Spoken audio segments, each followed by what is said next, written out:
Bon, je me sens à l'aise en méthode. Je suis bien assise.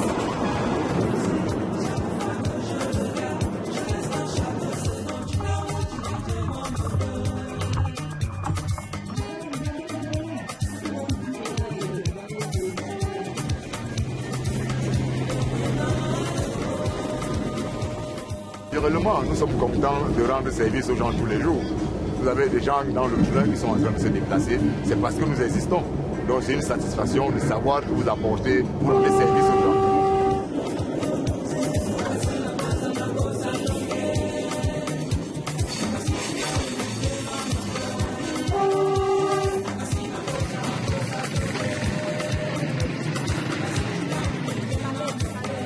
Et si nous prenions un billet de train pour le Cameroun ?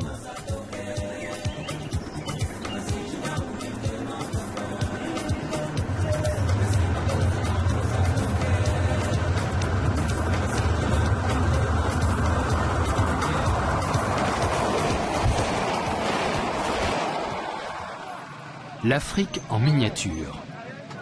C'est ainsi qu'on décrit souvent le Cameroun en raison de sa grande diversité culturelle qui fait du pays un formidable terrain de découverte. Nous commençons notre voyage d'exploration à Douala, l'ancienne capitale. L'influence européenne y est encore très forte. En 1884, le Cameroun est officiellement devenu un protectorat allemand. Puis, au cours de la Première Guerre mondiale, l'Allemagne a dû céder la place aux Français et aux Britanniques sur décision de la Société des Nations. Les 4/5 du territoire étant placés sous mandat français. Sa situation sur l'estuaire du Wouri a été déterminante pour le développement de Douala. De là, les bateaux ont vite fait de rejoindre l'Atlantique. Il n'est donc pas étonnant que le réseau ferré camerounais ait pris naissance ici.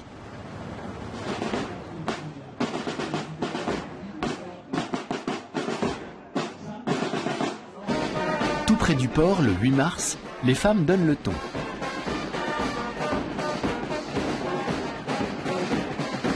C'est la journée internationale de la femme.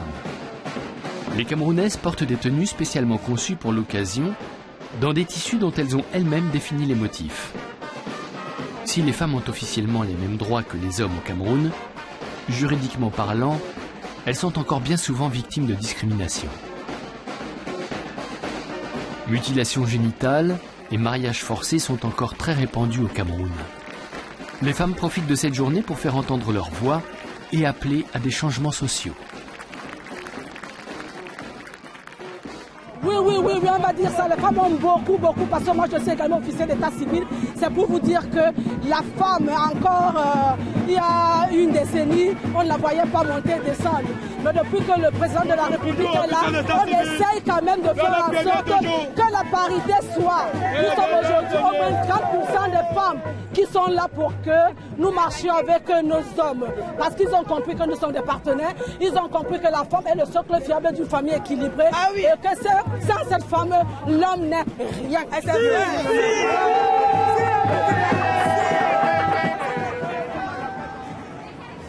D'ici à ce que cela soit bien ancré dans la tête de tous les Camerounais, les femmes vont devoir prendre leur mal en patience et continuer à jouer prioritairement leur rôle de mère et d'épouse.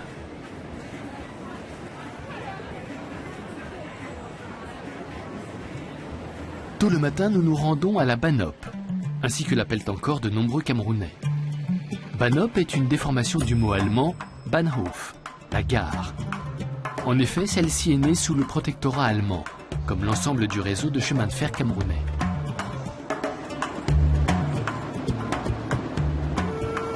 Nous prenons le train de 7h15 pour Yaoundé.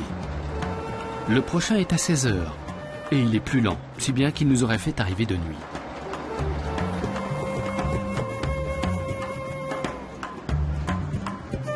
Nous n'avons pas de mal à trouver des places assises car la plupart des passagers montent plus loin.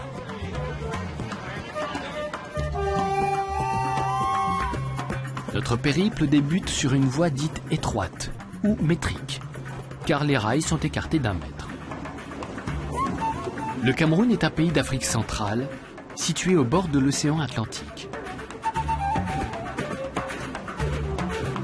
Nous allons parcourir 262 km à partir de Douala, en traversant le littoral, l'une des 10 régions administratives du Cameroun, pour nous rendre à Edea, puis Ezeka, et rejoindre enfin la capitale, Yaoundé.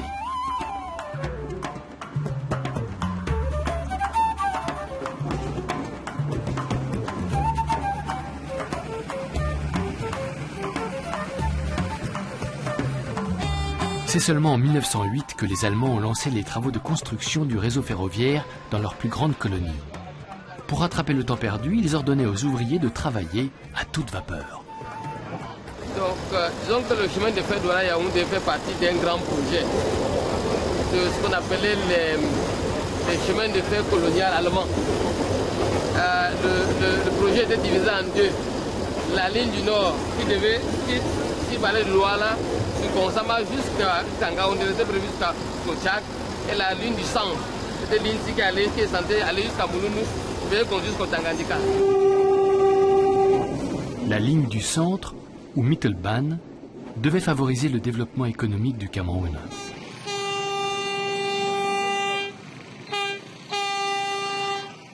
Aujourd'hui encore, la ligne Douala-Yaoundé est la colonne vertébrale du trafic ferroviaire camerounais. L'état des routes et les accidents de voitures très fréquents rendent le train plus attractif.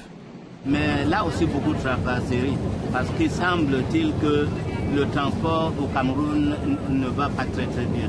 Parce que vous allez à une agence, vous attendrez pendant longtemps, l'heure prévue, ce n'est pas à cette heure-là que vous partirez. Donc de temps en temps, on prend le train. Le trajet est censé s'effectuer en 4h30. Le bus met 1 heure de moins pour le même prix, soit l'équivalent de 4,50 €. S'il résiste à payer, nous travaillons avec la police spéciale des chemins de fer. Bon, ce n'est pas tous les trains que la police est à bord, mais nous travaillons surtout pour ceux qui vont dans une gare où il y a la police à destination. Nous les établissons bien en double taxe et nous les remettons à la disposition de la police. Après tout, 4,50 €, ce n'est pas si cher payé, surtout quand on a la chance de voyager au son du makossa, musique traditionnelle camerounaise.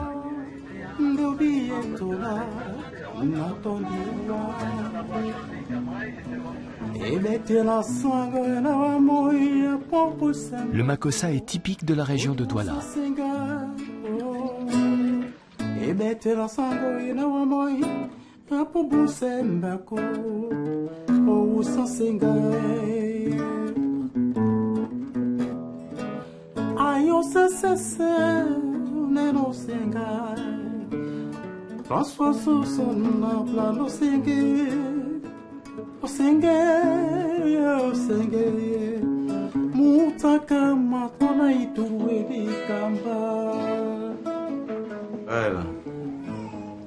Tout ce que je peux dire à propos de Makossa, c'est un rapport avec le train, c'est les voyages que les musiciens faisaient.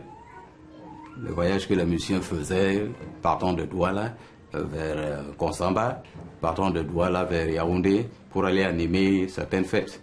Et dans le train, ils répétaient, ils jouaient, ils s'entraînaient dans le train. Donc parfois ils descendaient à la gare avec la chanson à la bouche. Donc voilà comment le makossa s'est baladé. Au son du makossa, les femmes dansent en décrivant des cercles avec le bassin.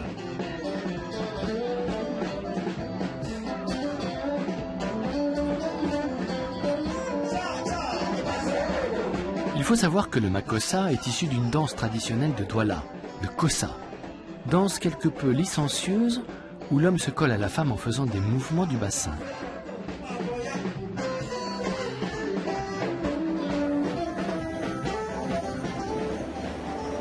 Le makossa a donc été répandu dans tout le pays grâce au train. Les chemins de fer camerounais sont aujourd'hui gérés par Camrail.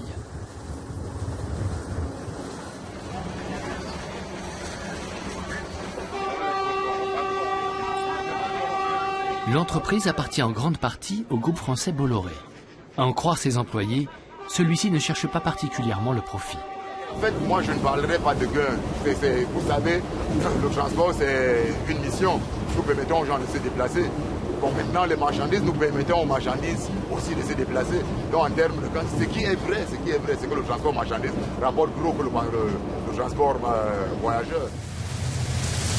Vieille de plus d'un siècle, cette voie unique a été construite à l'origine pour le transport des marchandises. Aujourd'hui, du fait du volume grandissant des marchandises qui transitent par le port de Douala, elle ne suffit plus à assurer la totalité du trafic. Une grande partie de celui-ci s'effectue donc par camion via la route nationale numéro 3. Une route express que l'affluence de poids lourds rend très dangereuse et que les gens des environs ont donc soin d'éviter, surtout la nuit. Les camions ne freinent qu'à la station de pesage de Dibamba, où 25 000 véhicules sont pesés tous les mois.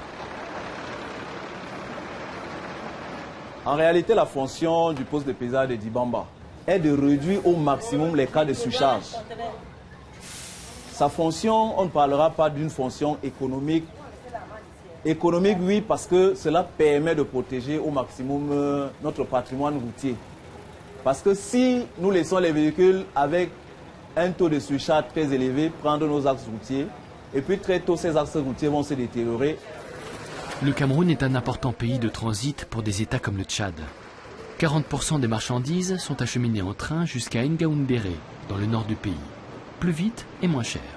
Pour le transport routier, un conteneur de 40 pieds, ça vaut à peu près 64 francs la tonne kilométrique. Mais par rail, ça fait 40 francs par mètre kilométrique, par tonne kilométrique, hors taxe. Donc ce qui nous permet les baisses de coûts de transport. Donc le train joue un grand rôle. Tout au moins jusqu'à Ngaoundéré, où s'arrête la ligne de chemin de fer. À partir de là, les camions prennent le relais. La station de pesage porte le nom de cette rivière, la Dibamba. Nous roulons à 90 km/h, la vitesse limite autorisée, à travers une plaine verdoyante qui semble s'étendre à l'infini.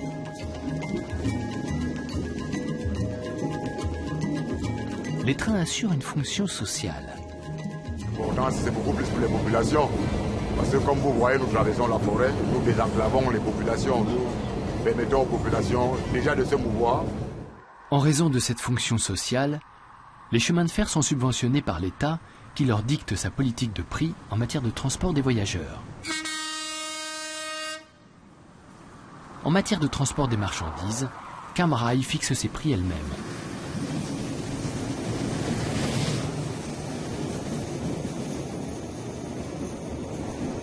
Nous prions pour la chasse, pour l'entrée à la chasse.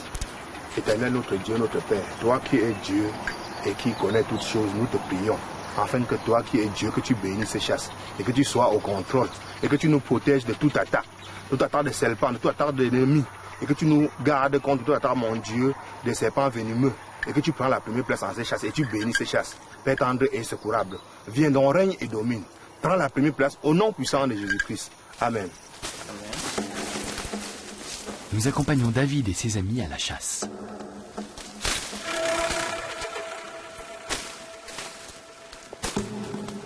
Dans la jungle camerounaise où règne une chaleur moite et suffocante, les chasseurs transpirent à grosses gouttes.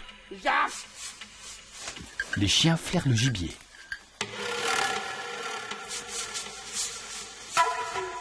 Aujourd'hui, David vit de la chasse. Avant, il était chauffeur. Mais cette activité ne lui permettait pas de nourrir sa famille et d'envoyer ses 4 enfants à l'école. Avec la chasse, il gagne davantage. J'ai les pièges comme ça à 17. Quand j'arrive maintenant, je vois les pistes. Je tends d'abord, même 16. J'arrête un comme réserve. Quand les chiens attaquent maintenant, quand il est en train de jongler, il passe, il meurt sur le piège. Je retire, je mets dans le sac. Présenté comme ça n'a pas l'air sorcier, Mais chasser dans ces contrées requiert une grande expérience et beaucoup de patience. Certains jours, David rentre bredouille. Aujourd'hui est toutefois un jour de chance. Il a attrapé un holacaude, ou rat des roseaux. Je vous ai fait comprendre que par la grâce de Dieu, on aura même un gibier. Et on a eu plus de 2. Voilà, les chiens ne viennent pas parce qu'ils sont derrière le mal de ceux-ci. Les chiens, si on devait continuer à la fin, on devait l'arrêter. Le rat des roseaux est une peste pour les cultures. C'est également un gibier très convoité. Chaque animal rapporte 25 € à David. Une somme non négligeable si l'on considère que le salaire minimum est de 43 € par mois au Cameroun. Notons qu'il est interdit de transporter de la viande de brousse en train.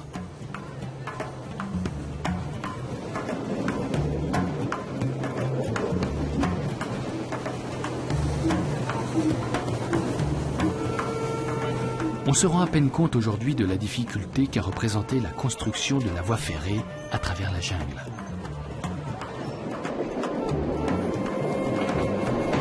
Plusieurs ponts ont dû être construits, et notamment celui-ci qui enjambe la Sanaga.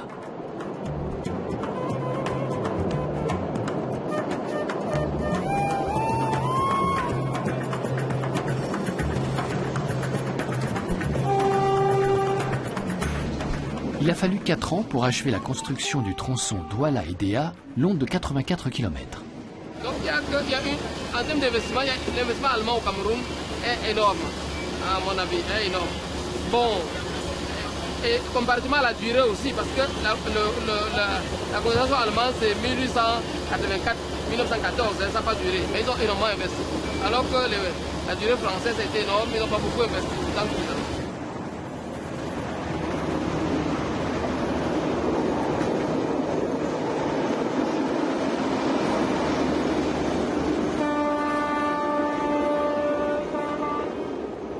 Le vestige le plus impressionnant de l'histoire coloniale allemande au Cameroun est un pont.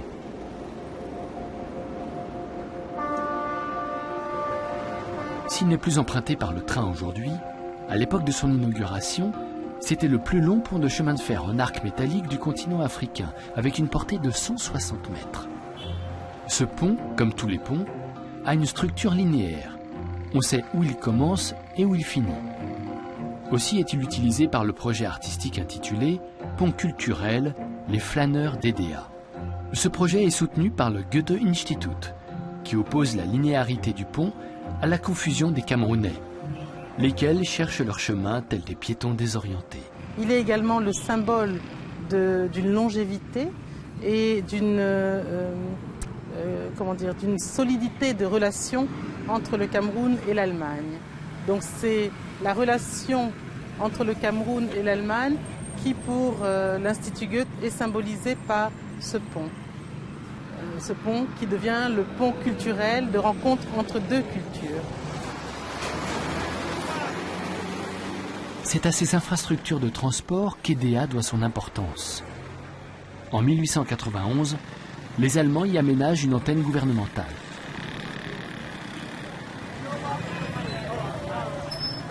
Avant la construction de la voie ferrée, Edea, de par sa position continentale, était la dernière ville accessible en bateau depuis Douala. Le pont colonial sur la Sanaga, érigé en pont culturel, se veut aujourd'hui, comme nous l'avons vu, le symbole du dialogue interculturel entre le Cameroun et l'Allemagne.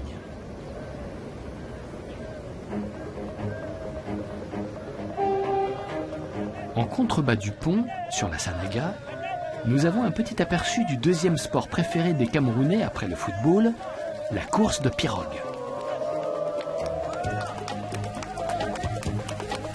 Autrefois, les pirogues étaient un moyen de locomotion important au Cameroun.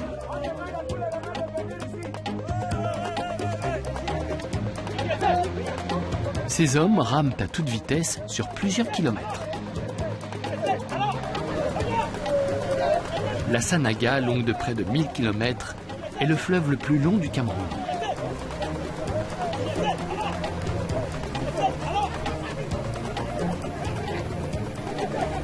C'est une tradition culturelle respectée pour nous. Parce que c'est de là, c'est ça qui est notre culture, c'est ça qui est notre patrimoine.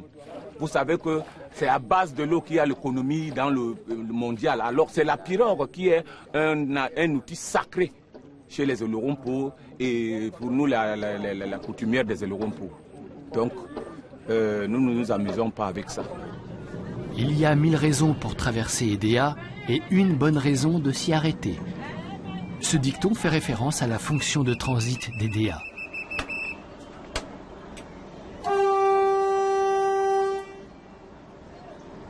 De notre côté, nous avons trouvé 2 raisons de nous y arrêter et pouvons à présent nous remettre en route. À bord du train, nous faisons connaissance avec une passagère convaincue des avantages du rail. Je viens de Déa, je suis en Yaoundé. Je suis choisi le train parce que je voyage avec les enfants. On m'a dit que c'est plus sécurisant et en plus j'avais un petit travail à faire parce que dans la voiture ça ne sera pas un peu facile. Et prendre la route sera même dangereux, du fait des nombreux accidents qui ont eu lieu sur les routes camerounaises. La construction relativement tardive du réseau ferroviaire camerounais tient en partie à la difficulté de se frayer un passage à travers la jungle, qui s'étend sur 300 km, et également au fait que le Cameroun a été plus difficile à pacifier que les autres colonies.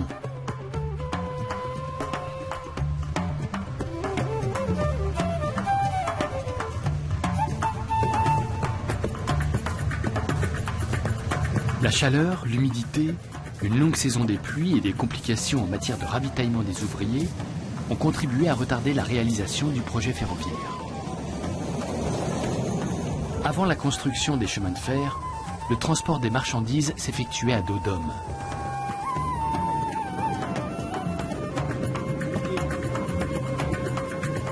Purement économique, purement économique. En fait, les Allemands avaient créé beaucoup de plantations, comme ça, toutes les plantations. Il fallait évacuer tous les projets de l'Interland vers la mer. Donc le premier objectif du projet, c'était en fait d'abord la personne qui avait pensé le projet de train, c'était von Morgen. Ce qu'on appelle von Morgen, celui qui a aidé à pacifier. De nos jours, de nombreuses plantations de palmiers sont la propriété de Socapalm, une ancienne entreprise d'État qui appartient aujourd'hui à 40% au groupe Bolloré. Socapalm fait l'objet de contestations pour des raisons écologiques et sociales. Ces hommes abattent chacun jusqu'à 50 palmiers par jour pour la production de vin de palme. Un travail éreintant.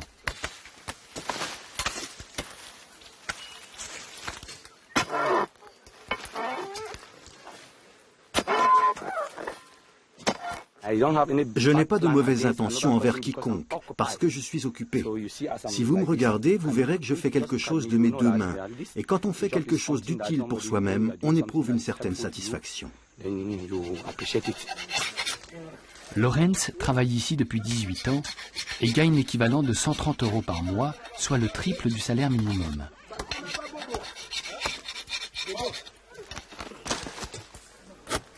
Le liquide utilisé pour faire le vin de palme se trouve au cœur du tronc.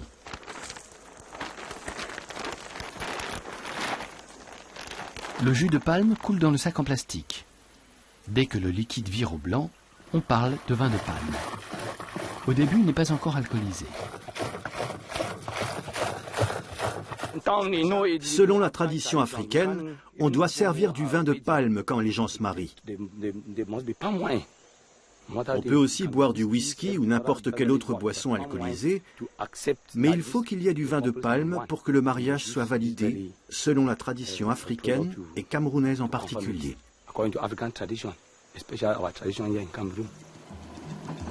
Une coutume plutôt sympathique et peu onéreuse, le prix du vin de palme étant de 15 centimes d'euros le litre.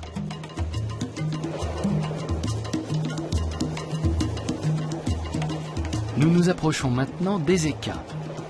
Nous avons déjà parcouru 170 km en nous élevant de 230 mètres, quasiment sans nous en apercevoir.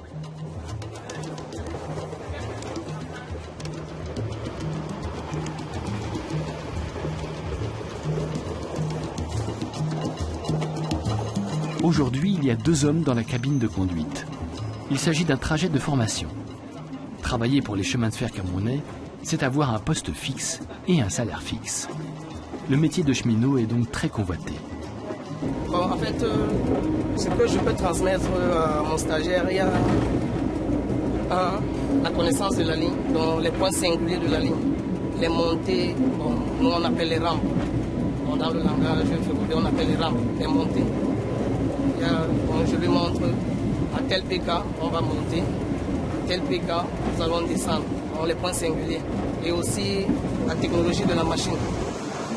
Les cheminots ont des horaires de travail fixes et des congés payés. 2 raisons de plus d'aimer ce métier. Oui, si, je suis à l'aise, je suis à l'aise dans mon boulot. Puisque ici, tu es dans ta cabine de conduite. Il n'y a pas de pression, tu travailles normalement. Donc, je suis vraiment à l'aise. Je suis à l'aise dans le boulot.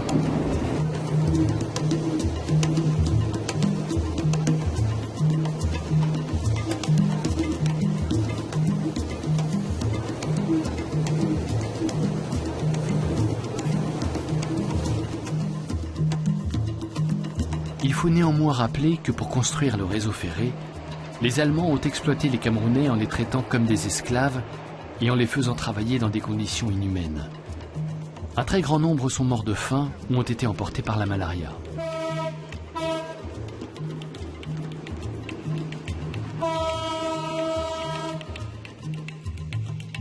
Donc la maladie a décimé plus que le travail forcé même. Donc tout ça a créé un choc terrible. Vous avez le mot comme on appelle Njokmassi. Je ne sais pas ton Njokmassi, c'est-à-dire que ce n'est pas ton moins cher. C'est-à-dire que oui, c'est dans la mémoire collective, c'est resté pour nous le lieu de la mort. Mais le train et la mort vont ensemble. Njokmassi désigne les esclaves de Nyok. Nyok étant le point le plus éloigné de la construction allemande, la dernière gare où s'arrêtait le train avant la guerre de 14-18, quand la ligne ne faisait encore que 181 km. Mais pour les Camerounais, c'était surtout le chantier de la mort. Peu de gens se souviennent encore que ce bâtiment était à l'origine une gare.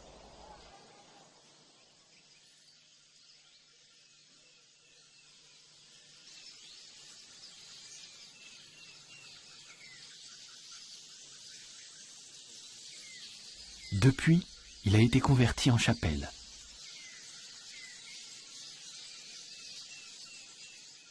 Voyez, il y a un passage dans la Bible où David dit à Dieu, soutiens l'œuvre de mes mains. N'accepte pas que l'œuvre de mes mains se détruise. Et je crois que c'est sur ça que nous avons prié le matin pour dire quelle est l'œuvre que les Allemands ont laissée au Cameroun. Une attitude remarquable d'humilité.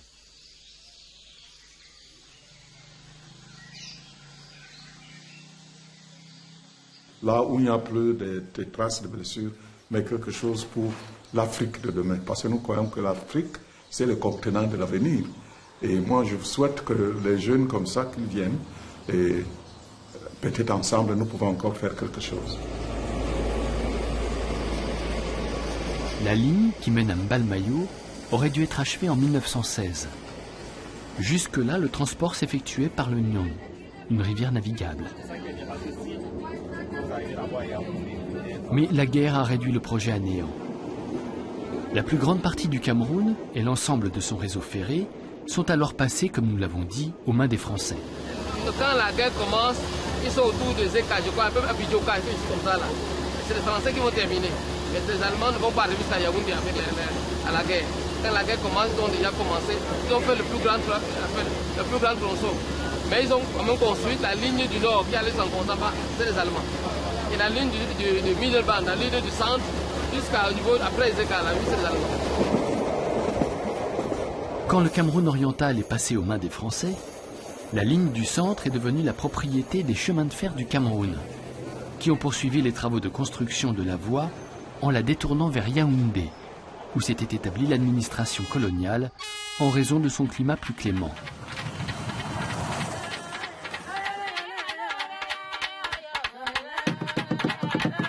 Nous rendons brièvement visite à une tribu de pygmées. Ce sont probablement les plus anciens habitants des forêts tropicales d'Afrique.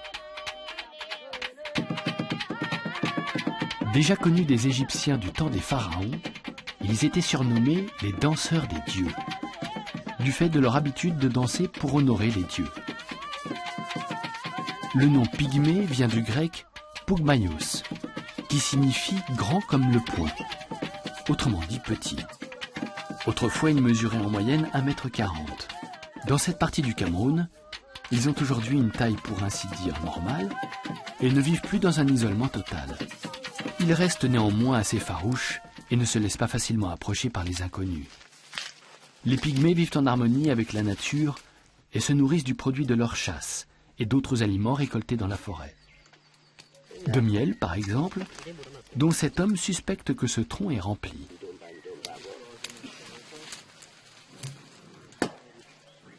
Il le fend à l'aide d'une machette.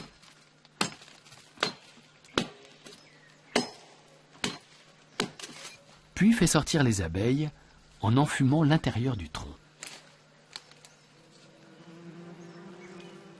Pour savoir où il y a du miel, je me promène le soir entre 18 et 19 heures à travers la forêt, quand elle est silencieuse. Je guette le bourdonnement des abeilles, je repère où elles vont, et je reviens le lendemain matin chercher le miel.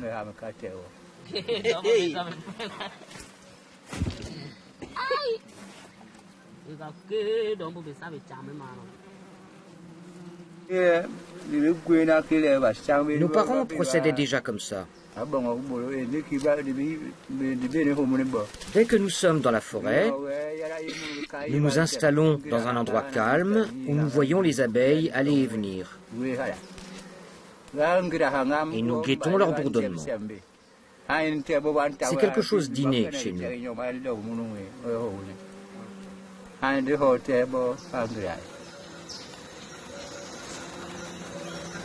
Le miel est une composante importante de l'alimentation des pygmées. Ils s'en servent également pour ses vertus thérapeutiques. Jamais toutefois ils n'en prennent plus qu'ils ne peuvent en consommer. Les pygmées ne font pas de réserve.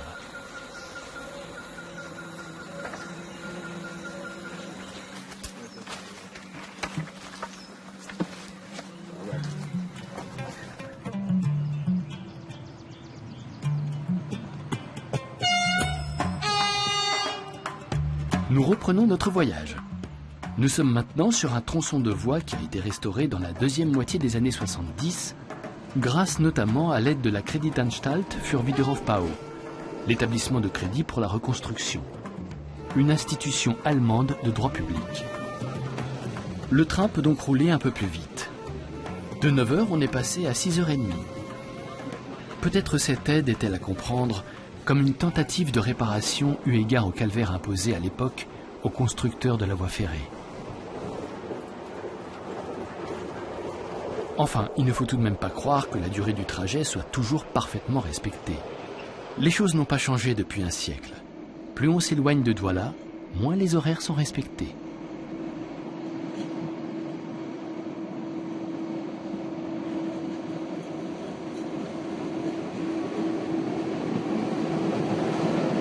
Cette voie ferrée a, entre autres, été construite de manière à pouvoir transporter en train l'huile de palme produite dans l'arrière-pays jusqu'à Douala.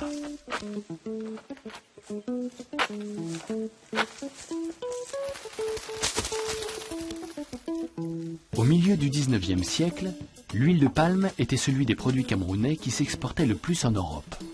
Sa production est restée inchangée. Une semaine après la récolte, on procède à l'égrappage des régimes. Puis on met les fruits dans des fûts en ferraille avec 45 litres d'eau.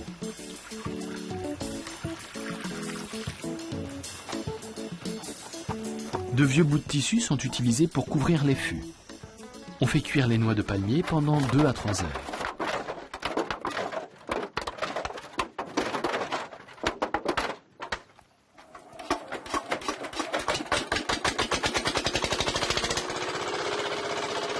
Puis on les presse avant de les remettre à cuire.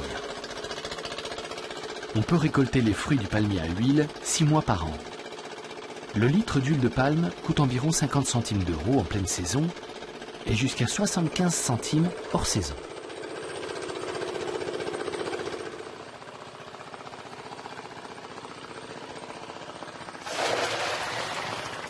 Pour même transporter les noix, quand c'est beaucoup, comme vous voyez les grands fûts là, ça passe par train.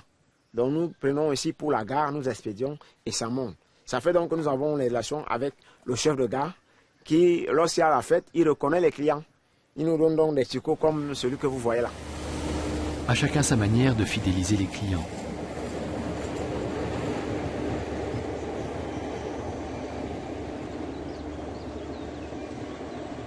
Difficile de le montrer à travers nos images, mais le climat camerounais est presque insupportable pour les Européens.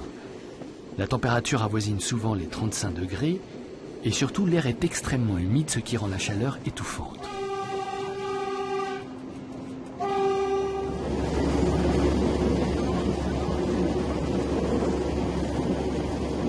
Dans le bon vieux temps, outre l'huile de palme et les passagers, le train transportait le courrier.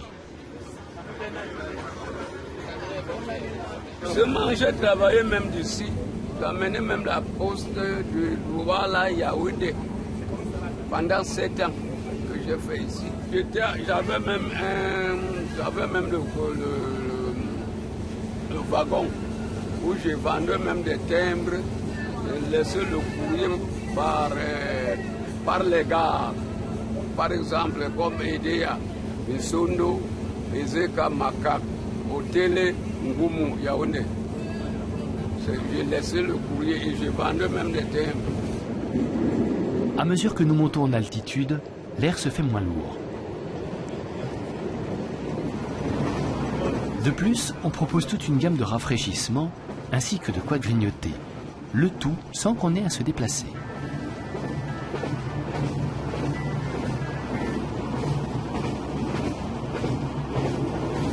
En revanche, si l'on préfère goûter à des spécialités locales, il faut descendre du train.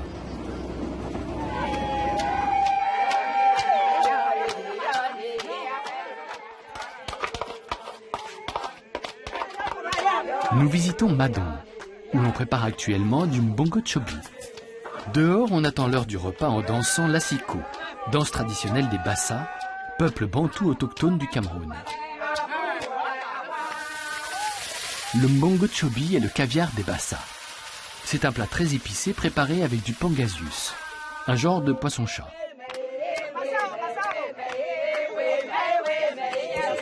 Le mbongo est une épice typiquement camerounaise et l'une des 5 épices qui relèvent la sauce onctueuse du mbongo chobi. Manifestement, les bouillons cubes sont utilisés jusque dans la cuisine traditionnelle camerounaise. C'est une tradition, mais d'autres le font pour la fête. D'autres, c'est coutumière. Oui. Donc, ça dépend du choix de tout un chacun. Comme celle que je suis en train de préparer là. Ça, c'est aux environs de 4500, 5000. Ah, même 10 personnes peuvent manger ça.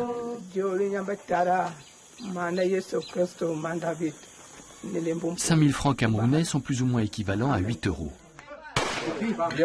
Ce plat revient donc à environ 75 centimes d'euros par personne. Au Cameroun, c'est beaucoup. Bon appétit.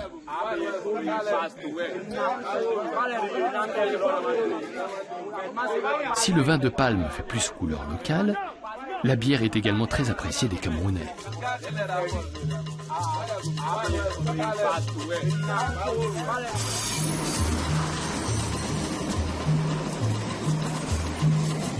Nous parcourons à présent les derniers kilomètres qui nous séparent encore de Yaoundé.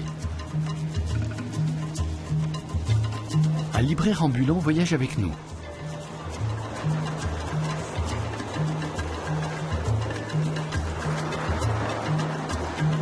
Yaoundé est devenue la capitale du Cameroun oriental, ou Cameroun français, en 1922.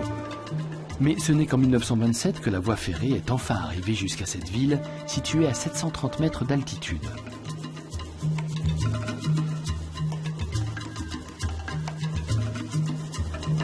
Aujourd'hui, Yaoundé compte 1,3 million d'habitants et il y a 2 trains par jour pour Douala. Naturellement, nous sommes contents de rendre service aux gens tous les jours. Vous avez des gens dans le tunnel qui sont en train de se déplacer, c'est parce que nous existons. Donc c'est une satisfaction de savoir que vous apportez des services aux gens. La plupart des Camerounais se déplacent néanmoins en bus. Il faut dire que les trains ne sont pas fréquents et le réseau ne comporte que 3 lignes. Yaoundé a été construite en 1889 par les Allemands en tant que poste scientifique. La ville servait également de base pour le commerce de l'ivoire.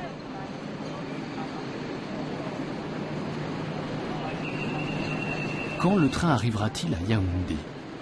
On ne peut jamais trop prévoir. Disons qu'à chaque fois que nous l'avons pris, durant le tournage, il a eu approximativement 2 heures de retard.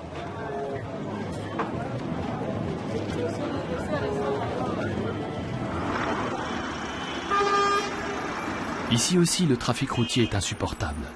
Un vrai chaos. Une situation typique de l'Afrique moderne, entre héritage colonial et modernité. 70% des Camerounais sont chrétiens. Cela remonte à la fin du XIXe siècle et aux missions des pères pallottins, des prêtres catholiques allemands, qui ont fait du Cameroun un vicariat apostolique en 1905, sous la houlette de Monseigneur Heinrich Fitter. Ce dernier a fait construire la première église du pays l'année suivante. Menacée de tomber en ruine, elle a été remplacée par cette basilique à la fin des années 80.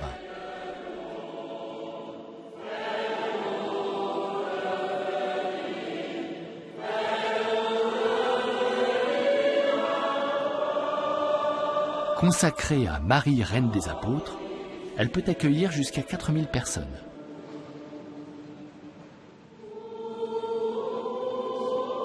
L'évangélisation du Cameroun s'est donc faite à partir de la colline de Mvolié à Yaoundé, où se réunissent tous les groupes ethniques et religieux du pays. Cette cohabitation émane de la tolérance qui se vit entre les religions. Et notre pays, je crois, œuvre pour cette tolérance. Et c'est elle qui nous permet d'être en paix et que chacun loue son Dieu dans sa spécificité. Cette tolérance face à la diversité se retrouve dans la structure même de la basilique, construite avec des matériaux venus des 4 coins du Cameroun. Cette maison de Dieu est donc une sorte de Cameroun en miniature au sein de ce pays qui est lui-même une Afrique en miniature.